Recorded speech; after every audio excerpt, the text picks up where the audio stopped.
Okay, hi everyone. Take two for our episode 3. And it's Anthony here from Enlightened Business Solutions with our third episode of We Mean Business, the talk show made for small business owners, where we'll be speaking with small business owners from across the country and providing some valuable information on various topics. Once again, I'd like to make it clear I'm not a journalist, we don't have any agenda, I'm not affiliated with any political party or religious groups. And all our shows will be live streamed to Facebook, YouTube, Periscope, with no cutting or editing, just raw and unfiltered information. If there's something you'd like to know, send your comments through and we will take those on board and try and provide that in the coming days. With everything going on at the moment, we're doing a small segment on COVID-19 where we're hearing real stories from business owners across the country and how they're coping during these times in order to learn from their mistakes and also from their successes so that we can all come out of this a bit stronger than before. So today it's my great pleasure to introduce George Mavros from ETSI Consulting. George is a business coach who has been in sales and marketing for over 30 years and has represented over 300 companies in various industries in that time. Is an author and also been on TV. And like I mentioned the first time through this, I think there's very little you haven't done except for run for Parliament. But I guess there's still time for all of that. So welcome, George. G'day. Thanks, Anthony. And if anybody's here for the second time round, I apologise. Thanks to the wonderful world of technology, my new computer died and we had to move back to my old computer. So sometimes old is better than new. So yeah, of course. Yeah. So we'll start with, how do you describe yourself and your business? Okay. So basically, I'm a business coach and advisory service. I concentrate on sales, marketing, business development, personal development, and intellectual property. So in some ways, I defy that story about be an inch wide and a mile deep. I would like to think that I'm a mile deep in the areas that I work in, but my interest and my offering to clients is far wider.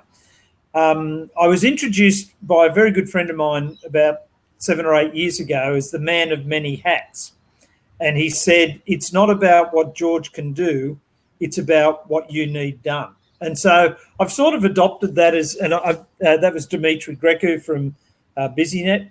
And I told Dimitri I was going to steal that as an intro. And so that's how I see myself. I like to solve problems for people. And because of my background, there's a lot of problems that I seem to be able to solve. Yeah. So what brought you into the business and how long have you been doing this for? Well, I actually started selling from a very young age. I had my first business when I was 11. I created a product and I created a particular enterprise which made me a lot of money. And then I ran the card games at school and that earned me a lot of money. And so I was in sales and marketing before I even knew I was in sales and marketing. But at the age of 19 and a half, and the only reason I know that specifically is my birthday is the 5th of November. I actually started with Jeff Penny on the 5th of May in that year. So I was 19 and a half to the day. Jeff was the person that brought Artline marking pens into Australia. And he was the nearest thing that I have ever met to a self-taught, born salesperson. Just an incredible man. Was my mentor for many, many years. As you know, Anthony, anybody that knows me for a while, they quite often hear another thing Jeff Penny taught me and what I learned at Artline. And so he helped me develop a professional attitude. And then I came across a fellow by the name of Tom Hopkins, who is still around today in his 70s. And if you haven't heard of Tom Hopkins and you want to be in sales and business in general, you should get a hold of Tom's material. And through him and Jeff, I brought the whole thing together. My selling style is consultative, so I don't go out and push. It's about working with my client, finding out what you need. And so at about the age of 42, I suddenly went, you know what? I'm more a consultant than I am a salesman. I actually like that part of it more than the actual selling side of it.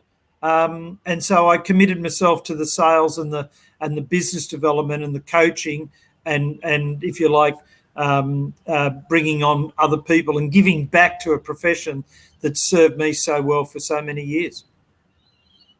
Yeah, for sure. I mean, we've known each other for about 10 years, and you were a coach of mine about 10 years ago. And of course, we still bounce ideas of each other still today. So I know the type of value that you bring to a business is quite unconventional and refreshing, I think, sometimes as well.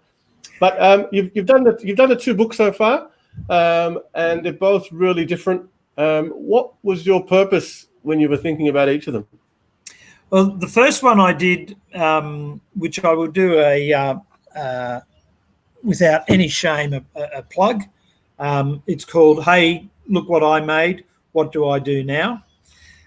That's because of my interest in patents, inventions, and people creating new and innovative stuff. And over the years, people used to come up to me and say, "Look, I've created this, or I've made this, or I've got this idea. What do I do now?" I was raising money for cancer a few years ago, and I lost a very good friend of mine to cancer. And so I wrote the book, and somewhere between 20 and 100% of the sales goes to my various charities that I look after.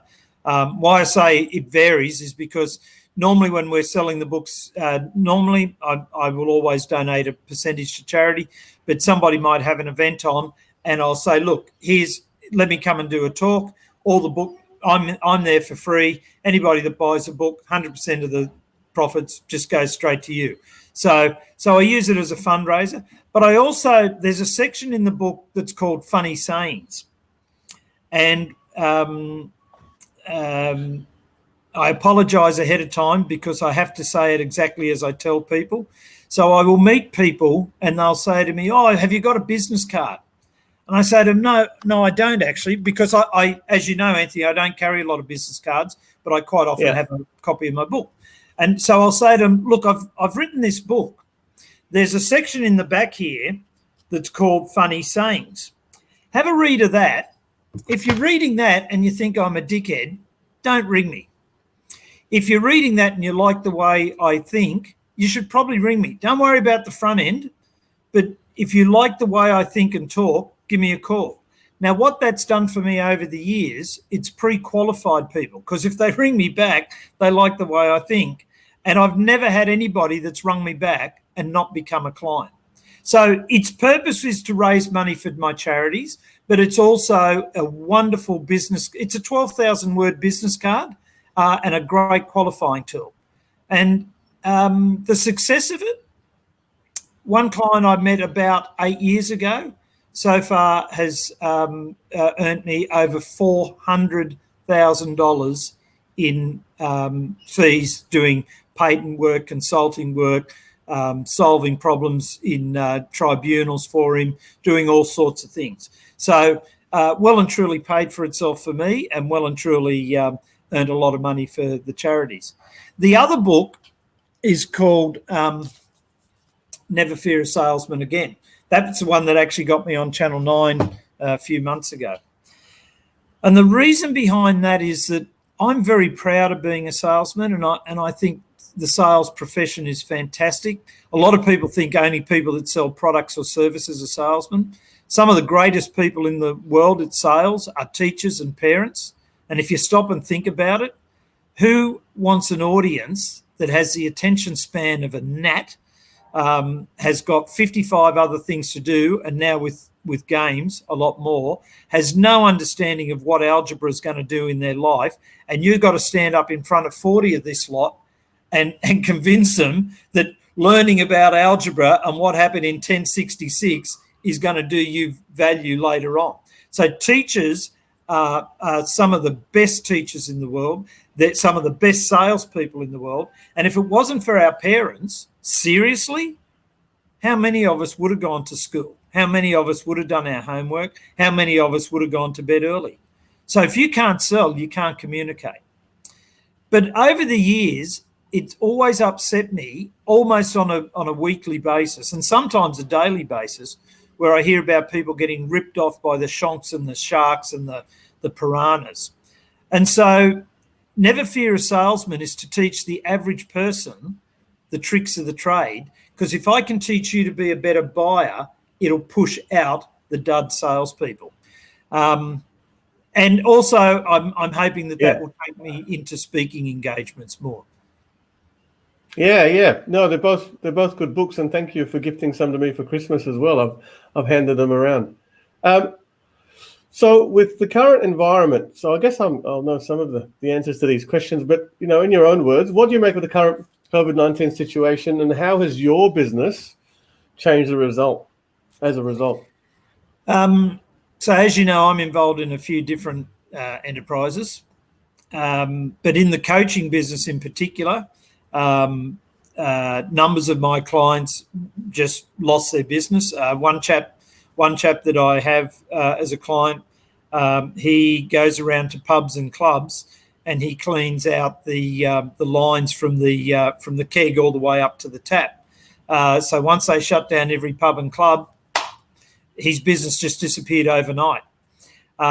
So for him, there was no way that he could restructure that to do something, because if the pubs aren't open, if they're not using the lines, then they just don't need them cleaned.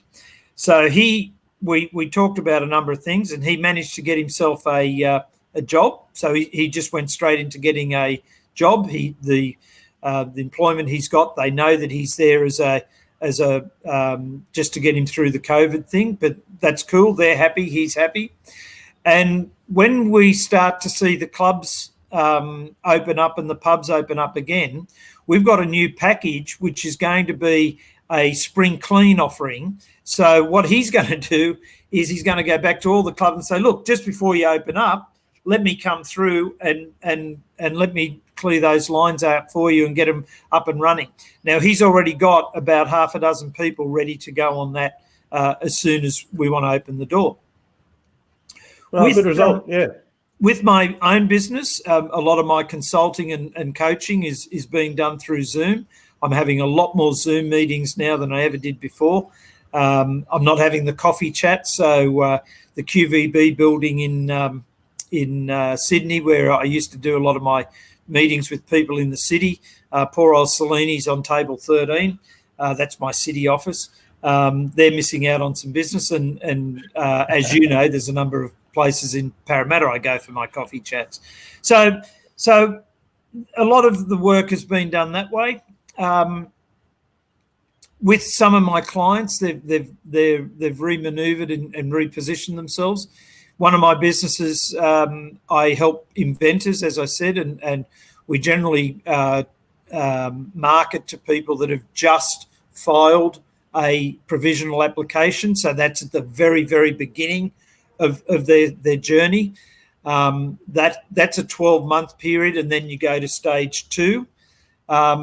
Because of COVID, we've rearranged what we're doing, and we're actually approaching the people that are 3 months out from stage 2, not at the very beginning. And the reason for that is those people at the very beginning, they don't know what they're going to do at the moment because they're in panic mode. The people with 3 months to go before stage 2, they have to make a decision, and a decision they make could be very expensive. So I've looked for the opportunistic business and the opportunistic sales, and classic example of what's happened in COVID.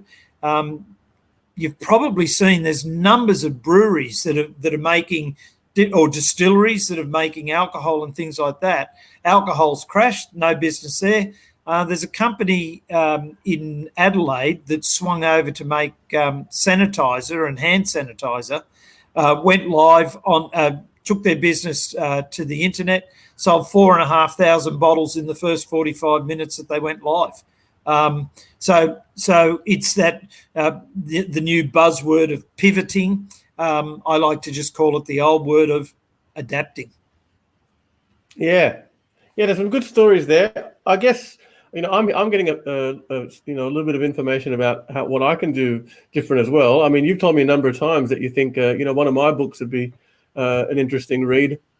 Also, but do you recommend these kind of strategies for other business, or what types of things do you recommend for a small business that might be doing it tough at the moment, as a way that they could use the downtime, or as a way that they could adapt to the current environment? Okay, so when COVID started and when they started to move into the lockdown mode, I adopted two strategies. My first strategy was that I was going to lose my entire income or my entire earnings within 3 weeks. Now, that wasn't something that I believed was going to happen, but I took that as an approach. And as you know, every 3 weeks, I still keep that same approach going. So even though I've kept the business running, I look at it, the next 3 weeks is my last 3 weeks. The next 3 weeks is my last 3 weeks. Now, that mental approach, that mental attitude gets you into a thinking where you save money and you really think about what should I be doing where do I earn the next quid? What do I do to replace it, and all that sort of thing. So that's your conservation and your conserving approach. My second approach, which you also know well about, is that I believe that business is going to improve significantly from about July 1 onwards. Now, I don't think we're going to go back to where we were for a fair while, but I believe by July 1, and as you know, I said that a long time ago, so well before they started talking about lifting the restrictions, I reckon that it was going to play out around about July 1 will start to lift up. So if we look at July 1, and that's when I'm praying for rain, that's when I'm hoping for things to start to come back to me. That's when I'm hoping for my business to start to liven up and get a little bit of air in those lungs. Well, one of my sayings is there is no point praying for rain if you haven't got the dam built. All you'll happen is when the rain comes, you'll get flooded. What I mean by that is if everybody's thinking that we're going to it's all doom and gloom, you won't be thinking about July 1 and growing. So you won't be doing anything. And if you think that you're going to get somewhere in July 1 or August for you, whatever your strategy is, then if you're not planning for what you're going to be doing, when the doors open, you're then going to sit down and say to everybody, just hang on, I'll write out my new strategy and my new plan. So people need to be looking at their business. You need to be doing an analysis. This is not a 64-page, 17-day journey that you have to go on. You should be able to punch this out. I do what I call a Mavros session, which is a strategy session, and that's a 3-hour session. At the end of that session, I end up with what I want. And people should be able to punch out something within a 2 to 3 hour session. Okay, this is where I am. This is what I think is going to happen. This is my fallback plan, and away they go from there. And then make it happen. It's about your mindset. If you don't think it's going to happen, you ain't going to get there. It's as simple as that. And people want to tell me about all the problems and all the drama and the social distancing and all of that. Has anybody heard of a fella called Nelson Mandela? Talk about social isolation. That guy was locked up. But what he said was, I can't change the circumstance, but I can master my attitude to it. Guy comes out of jail, becomes the president, and look what he did for this country. Look for his country. And actually for our country, because he taught us all so many things. Martin Luther King. Man, we want to talk about we're not allowed to talk here, we can't go to the... They weren't even allowed to drink out of the same bubbler as other people. But that didn't stop him because his mindset created a groundswell, and that's where it gets going. So my advice to anybody listening, if you don't have a plan, you don't have a strategy, when the rain comes, you're just going to get flooded. Yeah, right. And so, yeah, some good stuff there for sure. And I guess I've heard them before because you've given these types of talks. You've run some sessions through with Eric from BGES on COVID-19 and things like that as well. But I mean, on the patent side of things and from the inventors, do you think now is a good time to be, if people are downtime thinking, oh, what should we do next? Is it a good time to get creative and start coming up with inventions? Or is there always a good time, or is there never a good time, or what's your feelings there? The issue with inventions is this. If you've got a great idea and you don't tell anybody about it, and you keep it in the bottom drawer, and it stays there, you're not the only person that can think of these things. So eventually somebody else comes out with something. Oh, they stole my idea. No, you didn't do anything about it. If you go too hard too early, it can be a problem. So at the moment, what people can do is fairly economically, they can register what's known as a provisional patent application. Now, the world doesn't see what's in it, but all a provisional does is it's you putting your hand up and saying, as of today's date, I'm claiming the rights to this idea. So you can do that provisional. Nobody sees what's in that provisional. You can be working on that for the next 12 months, and you start to get that ready, and you start to work out your strategy, and you start to see if you're going to do anything with it. And then at the end of the 12 months, you start to spend dollars. Now, if nobody else has come out with it, and if you think it's safe, you could refile your provisional. You lose the 12 months protection that you had, but you then can start it again. If, on the other hand, business has picked up, COVID's gone, and you've got a few dollars, you can then go into a number of strategies and move it forward. But within your business, most of your ideas and most of your innovations probably won't be covered by patents or protectionable ways in that way. So they'll become like what we know as trade secrets. But now's a great time to be preparing for the next idea and developing your next invention and developing your next step. As you know, Anthony, you and I are working on a number of things that we're just waiting for someone to turn the lights on, and away we go. But we've done a lot of development work on a number of things.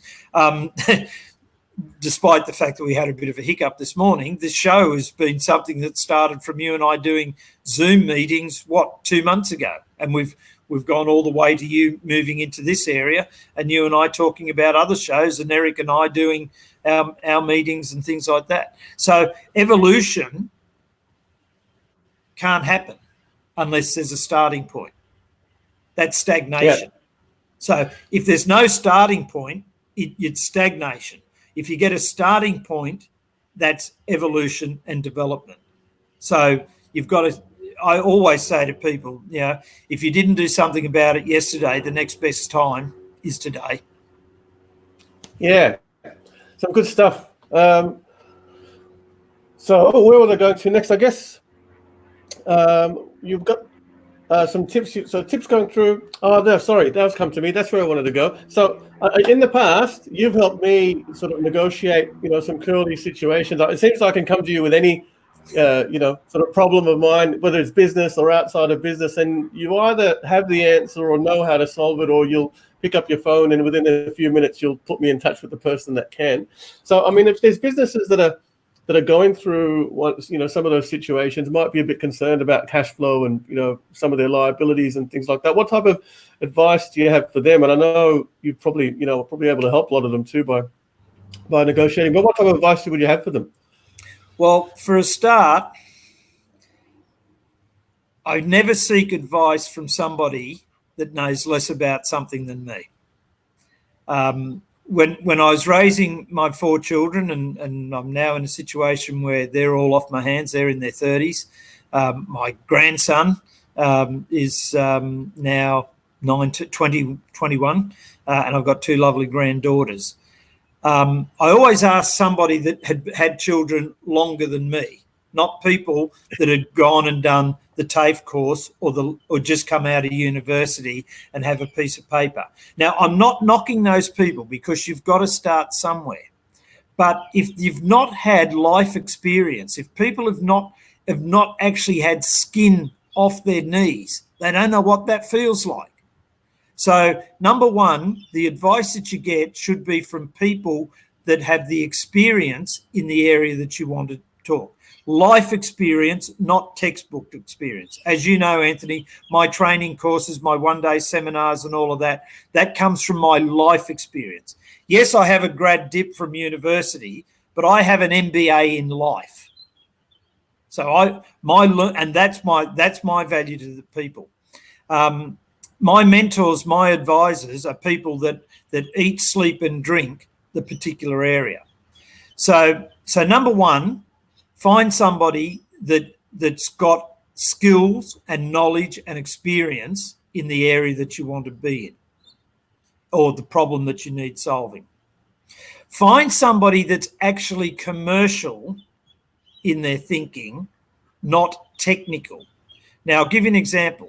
The reason my patent attorney and I work so well together, the reason my litigation lawyer and I work so well together, the reason my any of my professional consultants that I use work together so well. They give me the technical. They give me the out of the textbook. They give me the paragraph 4, subparagraph 6, da-da-da-da-da. What I bring to the conversation, as you well know from a recent negotiation I did for you, is the commercial reality. And sometimes people get hung up. You could go to a patent attorney and say, is this patentable? Answer will be yes or no. Now, you come to me and I'll say, yes, it is, but you're never going to sell it in a million years because of this commercial reality. Or no, it's not, but you can still go to market and make money out of it doing this, this, and this. So with my, there's a matter that I'm looking after for a client at the moment, and my litigation lawyer has gone through and given me all the chapters and verses and paragraphs and blah, blah, blah, blah, blah. And I just sent off an email to the other party last night for my client and explained to them, well, this is the technical and here's the commercial and here's an idea for a thing that we could just shake hands and all go about our business. And they've already come back to me this morning and they want to have a chat today. So so try and find somebody that's going to give you the answer, but make sure you're getting the right answer to the right question. So is this patent? Yes or no? That's not the right answer to the right question. Is this patentable?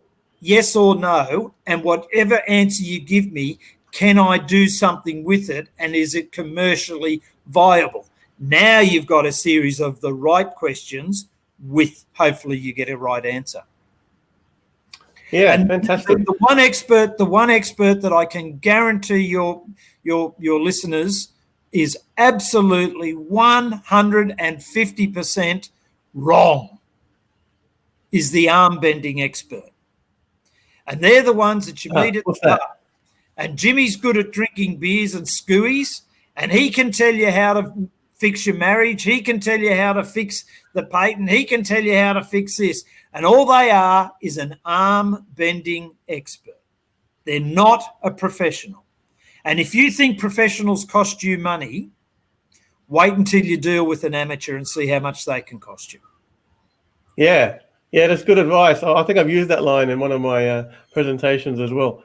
So just onto the sales thing, and I think I asked this in one of your other sort of Zoom presentations, and I might catch you off guard with this. I'm not sure if you've been preparing, but with your sales experience and the generations of knowledge in there, what's some advice you have for someone now selling through Zoom? How would you change, or would you change anything at all while selling through, or using the technology? Because of course I know you're a big promoter of all of the the other aspects of sales, which is the relationship building and all of those kinds of things. And how do you overcome that with the distance and through the screen? Okay, so the number one thing that people need to understand, if you're counting elephants, 1 and 1 makes 2. The extraordinary thing in life is if you're counting apples, 1 and 1 still makes 2. That is a fundamental. It is just a fundamental. You can change the environment. You can change the articles. You can change the people you're working with. But 1 and 1 makes 2. In selling, if I understand my client, if I truly care about my client, if I understand my market, if I understand my product, my service, if I understand my offering, if I understand my pricing, I should be successful. If I do that one-on-one and I know all of that stuff, I will win one person at a time. If I do it to a room of 4 or 5 people, I could win 4 or 5 people at a time. If I do it wrong, I can wipe out one person at a time, 4 or 5 people at a time.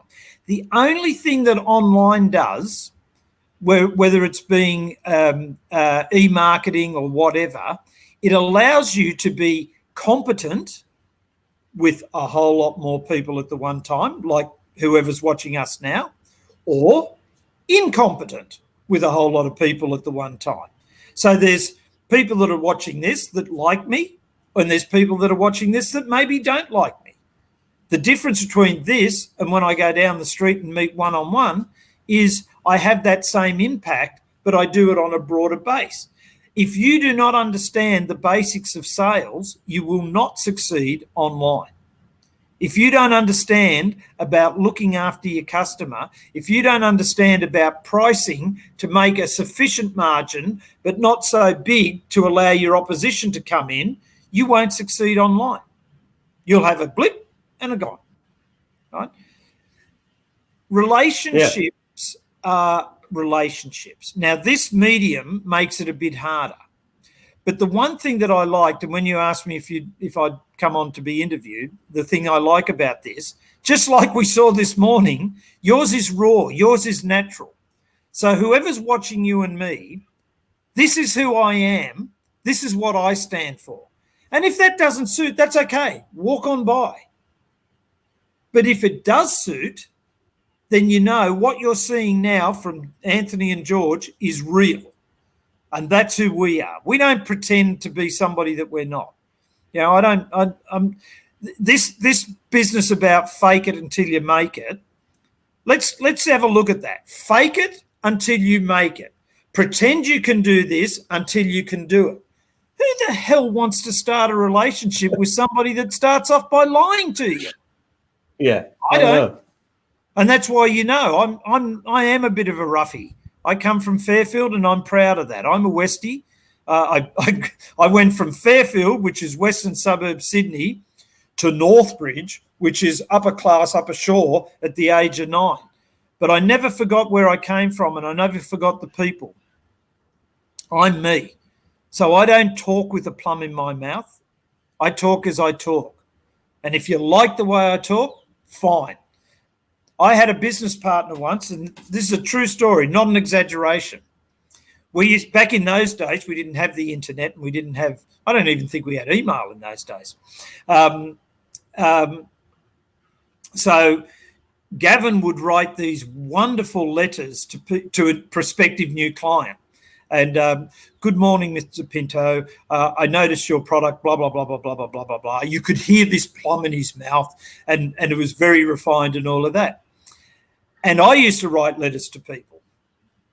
And he used to have about 2 to 3 times the number of people would come into the office through our receptionist and all that, make an appointment to come in and meet Gavin. So he would have 2 to 3 times the people that would come in to the people that used to respond to my letters, okay? When the people came in, my strike rate was better than 85%. Better than 8.5 people that came into my office out of 10 signed up in some way, shape or form with me. His strike rate was less than 15%, less than 1.5 out of 10. Now, the reason for that is that Gavin used to be a cook, a commercial cook on commercial ships. And if anybody's had anything to do with commercial shipping lines in the kitchen, you'll know they don't bloody talk real refined in there, mate. And Gavin was a lovely fellow. He's an ex-POM. So when you walked into the office to Mr. Gavin Barclay, who had sent you this letter, Mr. Pinto, about communicating with you on this thing, the first thing that would happen is, "G'day, mate, how you going? Like, come and have a seat over here, and let's have a bit of a cheese and talk about what you got. And how's the missus?" And people would come in and they'd sort of go, "Who the hell is this compared to that letter?" Yeah. So he faked it, and then when they'd come in, he didn't make it. So what we did is we changed our approach, and I got him to change his letters, and our strike rate started to be about the same. A lot of people didn't respond. That's a good story, yeah. But everybody that came in, they weren't expecting a plum in the mouth, right? So be who you are and then find the people. Many years ago, there was a thing done on me. It's been done 3 times on me by people trying to prove that I'm no good at a job, and each time it's got me the job. It's quite extraordinary. First time it was done, 30% of people that met me for the first time thought I was brash, I was rude, I was arrogant, and 70% of people thought I was straight down the line, I said it as it is, and there was no airs and graces about me. Funny thing, same sort of quality, right? But they just interpreted it a different way. About 10 years later, funny enough, I've matured a bit, somebody else decided to do this analysis and it came back 75-25. So I've learned to tone it down a bit. About 10 or 12 years after that, it was done for the 3rd time without my knowledge. Each time this was done without my knowledge, by the way. And it came back to 80-20. Now, my theory on that is each 10 years, I matured a bit, I learnt a bit, got a bit more grey hair, and managed to bite my tongue a little bit more than I did. So, Anthony, if you think I say some wild things now, imagine what I was like back then. And you know, I'm not afraid to say it. Yeah, for sure. But when it got to that point, I started to change. When I do my public talks and my presentations where I'm trying to get people in to talk to me and meet me, I decided I'd just do what I'm doing. Because my theory was if I'm in a room of 100 people, 20 of them don't like me. That's okay. 80 of them do.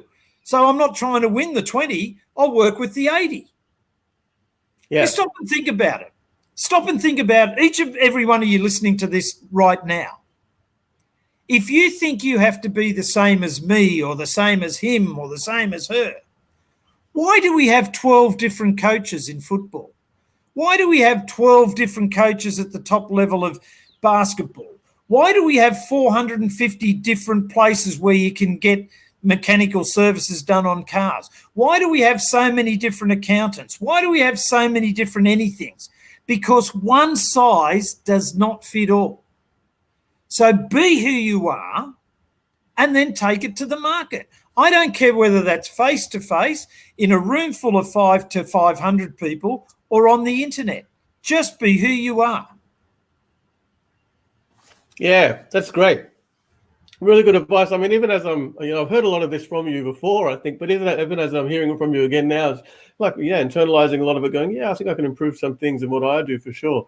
But just back to that sales experience, and I guess with all of the years that you've been in business and doing things, you must have seen many of these black swan type events. GFC. I mean, I still remember the GFC, but that was probably the first time in business that I was actually paying attention. Before that, I was too young and not in business for the .com bubble exactly and stuff. I was employed at the time. But what in all of the ones that you've seen, what have you seen as a common thread in the impact to business? The ones that make it, the ones that don't make it, all of that kind of stuff. What type of qualities do business owners have that do well, and what are some of the qualities that you think people should be avoiding? Okay, so the number one thing that I find in and yes, at age 64, COVID is the latest. The GFC I went through, the wonderful Paul Keating, the recession we had to have, and the J curve. Boy, did that do us a lot of good. We went through the union troubles when in particular the Libs and the unions decided to see who was going to win that argument, and the rest of the world was cannon fodder. And I'm not saying either party was right or either party was wrong. It just the way it all gelled out. The one thing that's common in the survival in all of that is the person that can adapt. The person that, today's word is pivot. If you can pivot your business, pivot, adapt, adopt, change, dodge and weave, whatever you want to call it. If yet another of my funny sayings, Anthony, if you don't spend half your time worrying about what's going wrong, you have double the time to get something to work. If you don't spend half your time worrying about what's going wrong, you've got double the time to get something to work. So the common thread for me in all of these things are the businesses that not have been ruthless and ripped apart their staff and gotten rid of all their connections and it's all about me. It's the businesses that have said, hang on, I'm in trouble here. What's the best way that I can work my way through this? What's fair, what's honourable, what's ethical? And then, sometimes you've got to make some tough decisions in that, but try and do it as best you can. So it's adapting. It's about caring for everybody else, because at the end of the day, when this is all over, I'm going to remember the companies that just left me high and dry, and I'm going to remember the companies that still tried to help me out. I'm going to remember if my employer just ripped my head off and said, see you later, or they tried to help me through. I'm going to remember who truly worried about me and who really didn't give a damn. So over all of these crises that I've seen over the last 40 years in business, and even before that, my mum and dad's business went pear-shaped when they had a takeaway shop which relied on passing traffic. The freeway was put down the end of the road. Nobody had to pass our shop. They were in trouble, and the shop virtually went from 100 to 0 in a matter of weeks. So we had to adopt what we were doing and adapt to where we were going there. So think about, what can I do differently? Is there things that I can save money on right now? Spend more money on marketing if you don't have customers that can buy. Let me explain that to you.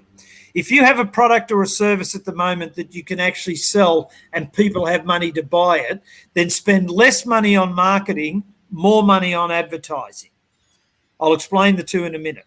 If you don't have something that people can buy from you right now, make better connections, make better friends, make new connections, make new friends, so that when they are ready to buy, they can remember you and they'll come back to you.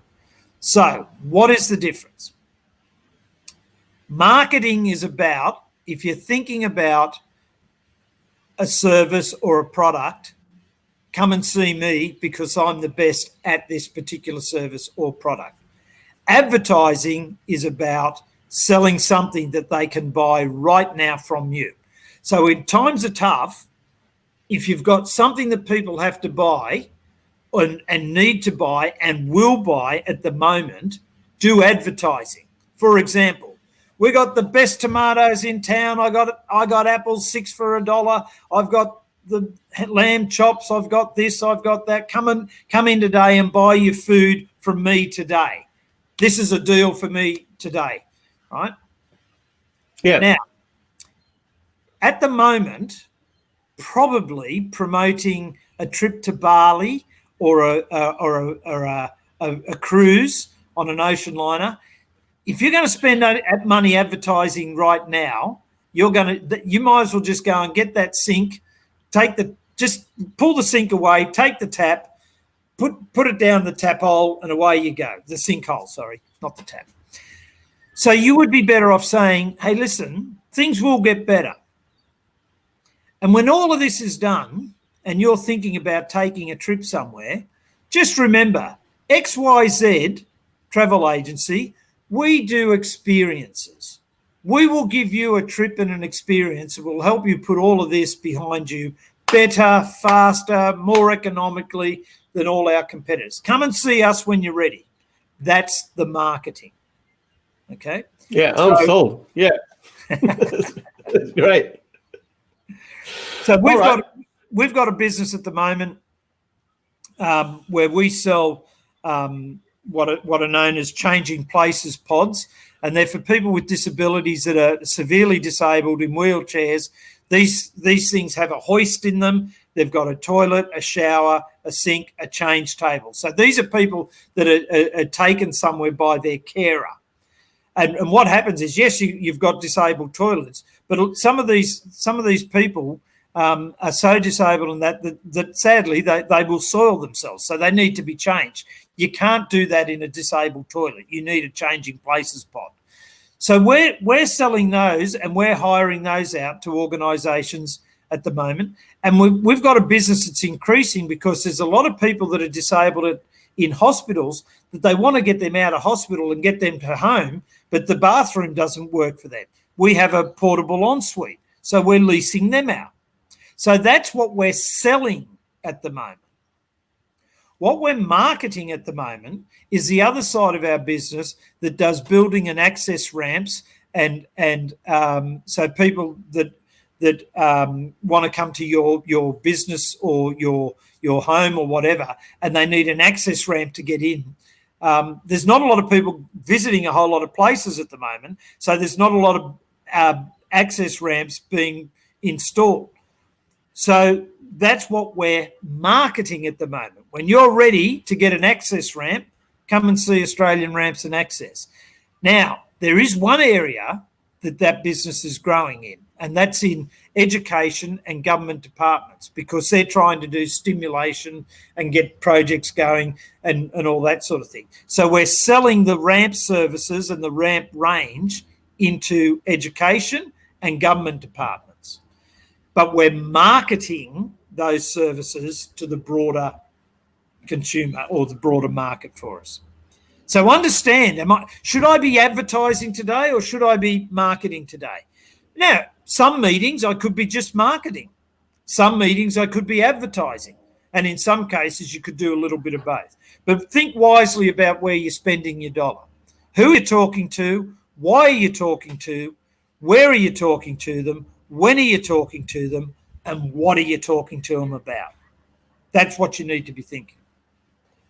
Yeah, fantastic. I think some really good advice there for everyone that's going through this and might have sort of an uncertain outlook for the future. Some things to focus and get their mind out of the negative and into some of the positive things they can be doing. Yep. The last thing I wanted to chat with you before we wrap up, I know we could probably go for hours and hours, you and I, but we're probably going to start wrapping up. It's at 47 minutes. I know during the bushfires, you did a lot of bushfire relief work, dropping caravans off to places and things like that. And you do a lot of stuff for charities. Do you want to just tell us a little bit about, some of the charities you're involved in, or any of those that you'd like to, get some more awareness on today? So I try to look after charities that are not the sexy ones, that are not the ones that are likely to get a whole lot of dollars from elsewhere. And I try to do things that are as best as possible we can get dollars right to the source. Friend of mine, his family, 4 members of the same family in different houses got wiped out at Shell Harbour on New Year's Eve, and so I lent my caravan to his nephew and his partner for them to live in while they rebuilt themselves a little granny flat. And my caravan set up that it's got a hot water system and proper kitchen and double bed, and it's got an outside shower, but it's nevertheless it's a shower. So I lent that to them. But I still wanted to go away camping, so I went and bought myself an El Cheapo camper trailer and I decided I'd use that for a while because I didn't feel it was fair to say to his nephew, "Give me back the caravan." So I said, "Keep it until you're ready, and I'll just buy this other one." So now with the camper trailer, I was going to just use that and then sell it when I finished, but I've decided to keep it, and I'm going to rent it out to people like $100 for a weekend. And normally this camper trailer would probably go out at $350, $400 for for a 2-day hire. Mine will go out for about $100. But it's got to be to people that are doing it tough, or want to experience, or their caravan's broken and they can't get to a meet. I'll help them out. And that money, I'm going to donate that to my charities. So the charities I look after at the moment, or the main ones I look after at the moment, one's called Achieve Australia, which looks after people predominantly that suffer from Down syndrome. I look after a charity which is the Parkinson's Society, and they get terrible funding from governments, and even big corporates don't really know a lot about them. It's not a high topic, but Parkinson's is a horrid disease, and I lost my mum to it, so that's my connection there. Glad to hear. And I saw what it did to that woman, and yeah, terrible. We'll get off that topic because I'll start crying again. And then I also, there's another organisation which is to do with cancer, and that's the Leukemia Foundation. Now, there's numbers of different cancer research centres that you can support. The reason I picked the Leukemia Foundation is that they concentrate on all the rarer disorders. So there's a whole lot of people doing stuff for breast cancer and the lung cancer and this cancer and that cancer. The Leukemia Foundation works on all these 1% cancers and the rarer blood disorders and all of that. They do a lot of work with children. And a lot of people don't know, cancer, if we talk about a broken bone, snap, it's a break. If we talk about a strain or a sprain, it's a stretch. And we talk about cancer as though it's a one-dimensional thing. It's not. Cancer starts off, it mutates, I forget how many hundreds of times. It's a bit like the flu. The cancer we're dealing with today, we get a cure for it, but the mutation tomorrow and the mutation the next day and the next month and the next thing, that's the one that's causing the problem. And that's why we don't necessarily get on top of it, because we beat the first one, then the second one, then the third one and the fourth one. Leukemia Foundation spends a lot of time in those rarer ones. And so from their work, where they deal with one rare thing, it actually, if you imagine it, radiates out and can do benefits to a whole lot of things. So I look at those sorts of things, and I started a thing which I'm not going to take up all the time here about, but if anybody wants to know more about stuff like that, I'm happy for them to hit me up. I've got a project which is called the $64,000 question, and what I'm trying to find out is, can I influence or can I help raise $64,000 for charities in my 65th year of being on this earth? It's called the $64,000 question because it marries into a show. But if you want to know more about that, people can hit me up about that later on. But that's about just doing random things for people. I went to Benalbo last year, which is a small town, had 130 people in it, and our camping group went up there and we delivered 225 people to the town. So the town went from 130 to 350 overnight. We delivered in excess of $50,000 worth of money into their community. The local bowling club, their biggest night ever, they did 33 meals for people. One night we were there, they did 135 dinners, and we did 100 meals, not all dinners, but desserts and all that. We did 100 meals down at the local pub on the same night. So between our group, we ended up with 235 meals, dinners, whatever, between those two organisations. Now, there's a local market that they have, and everybody makes cakes and trinkets and all of that. There's only 130 people in the place. So they all turn up at the hall each week I've made a cake and your wife buys it off me, and you've made something and I buy it off you. So all the money is really just coming from the community to the community. So I motivated a whole heap of people, and we went down to the Benalbo swap meet, and I went and took out $250 just out of my account, and I got it in $10 notes. And what I did is I went around to the different stalls, and one of the stalls, there was two little girls helping their mum out selling trinkets and that. And I said to the girls, if you were going to get something for yourself in this $5 range, what would you pick? And the girls picked an item each, which was $5 each. And I said, well, you take them from me. And I just gave the lady $10. She was blown away. The kids were blown away. I was blown away because I love seeing that reaction. I didn't need anything for me. I bought a dozen eggs from one stall, and I went over to the ladies that working the raffle for the local hospital, and I gave them the dozen eggs, and I said, look, you give these, they were duck eggs actually, free-range duck eggs. And I gave them the dozen eggs, and I said, you work out in town who could benefit from them most, and give half a dozen to each of them. And then I said, oh, you're doing a raffle? And they said, yeah. And I said, how much are the tickets? And they said, oh, they're five for $5, five for $3, or 10 for $5, $10 or whatever. Anyway, I said, oh, I'll have $10 worth.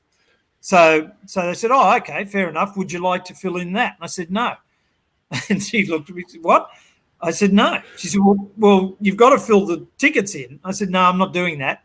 I said, there's the $10. You put 5 under your name and you put 5 under your name. I said, I'm not going to be here.